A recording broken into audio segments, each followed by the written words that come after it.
Now, 2 years ago, shortly after the Fukushima Daiichi nuclear plant explosions, our Japan correspondent Michio Ishida obtained the exclusive footage from within the hastily established 20-kilometer exclusion zone. Her report featured the efforts of one farmer's protest against Japan's nuclear power policy. In the first of two exclusive reports, Makiko Segawa revisits the farm just as revelations about leaking toxic waste hit the headlines. 2 years ago, in the months following the Fukushima Daiichi nuclear plant disaster, Namie town within the 20-kilometer exclusion zone was completely deserted. Except for beef farmer Masami Yoshizawa, who risked exposure to very high radiation levels in order to feed his 330 head of cattle. And in so doing, he turned down the former Naotokan government's request to have them exterminated.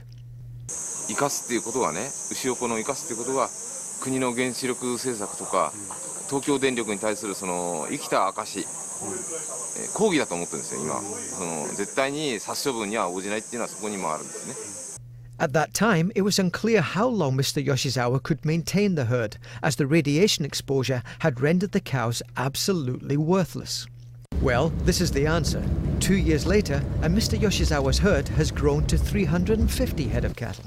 But since August 2012, 10 of his cows have begun to exhibit mysterious changes in their skin condition.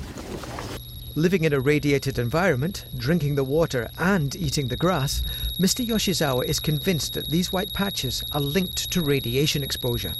牛飼いの経験があるんだけれど、もう初めて黒毛和牛にこの状態はですね、斑点模様にこの毛の色も白くなる。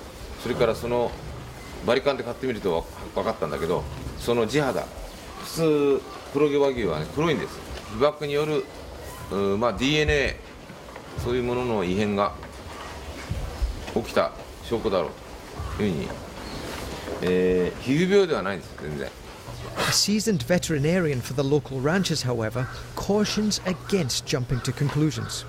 なかなか難しいと思うんです。それが、原発のその放射能によるものなのかどうかっていうのははっきりわからないと思うんですね。ただそれをやっていく、価値はあると思います。国は多分調べてると思うんです。他のこの牧場の牛でなくても、ただそれを公表してない。 And access to that data on the exterminated animals may be very helpful in proving or indeed disproving a link between the changing skin condition of Mr. Yoshizawa's cattle and their prolonged exposure to a radiated environment. じゃあそれをどうやって判別するかっていうその科学が必要。それはどういうことかっていうと、ナノサイズのナノメーターのマイクロスコープ、いわゆる顕微鏡でよく見ていかなきゃいけないと。 But therein lies the problem. In the aftermath of the Fukushima nuclear disaster, radiation is a very sensitive topic. And the continued existence of Mr. Yoshizawa's cattle is proving to be an increasingly uncomfortable truth for Japanese officials to come to terms with. And as we shall see, so far the officials in Fukushima have been avoiding all recognition of the issue, as the potential fallout could be devastating for the ongoing trade in Fukushima beef cattle, which despite the nuclear disaster was still the 5th most traded cattle at Japan's biggest beef market in 2012.